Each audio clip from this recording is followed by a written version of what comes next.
Assalamualaikum warahmatullahi wabarakatuh. Perkenalkan, nama saya Saskia Putri Avanta dari SMP Negeri 15 kelas 93. Di sini saya akan membacakan teks prosedur Kota Tanpa Buku.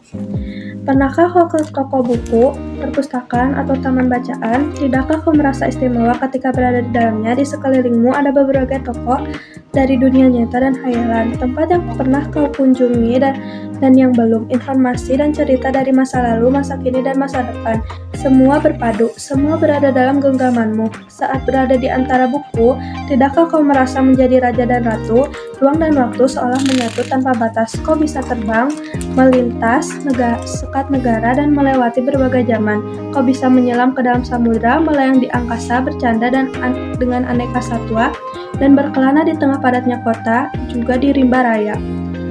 Kau tahu, buku adalah jendela dunia, kunci pengetahuan dan pintu wawasan.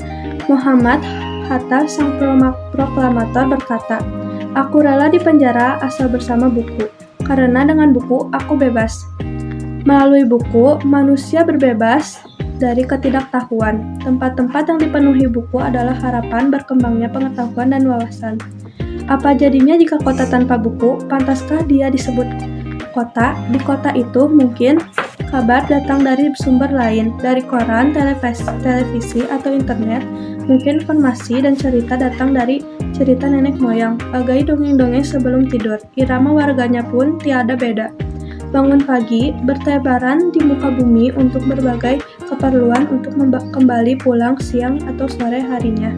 Setelah itu, mereka berpakat, tidur, dan memulai hari berikutnya. Semua serupa. Di kota itu, mungkin ada bangunan bernama perpustakaan. Di dalamnya, buku-buku berderetan dalam rak yang terjamah. Tiada tangan meraih dan membuka halaman demi halaman dengan sukacita. Mungkin juga ada tumpukan buku di sudut-sudut sekolah yang sepi dan berdebu. Jarang dikunjungi, jarang dibaca. Buku-buku di sana teronggok tanpa nyawa. Bagaimana dengan kotamu? Mungkin kau tinggal di tengah kota yang megah, atau di gang sempit, di desa terpencil, di sisi pesisir, atau di kaki gunung. Adakah perpustakaan, taman bacaan, atau toko buku di dekat rumahmu? Jika ada, apakah tempat itu menjadi wadah berkumpulnya anak-anak dan warga? Menjadi pusat berkembangnya wawasan dan pengetahuan, atau hanya menjadi pajangan? Maukah kau menjadi orang yang menghidupkannya? Kau bisa mengunjungi dan mengajak teman-teman membaca dan berbagi cerita di sana. Jadikan tempat itu sumber kegembiraan dan pengetahuan. Jika tempat itu belum ada, maukah kau menjadi orang yang mulai menghadirinya?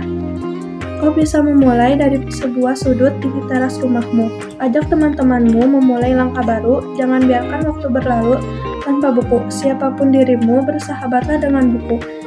Dia akan menjadi teman setiamu sepanjang masa. Sekian dari saya. Wassalamualaikum warahmatullahi wabarakatuh.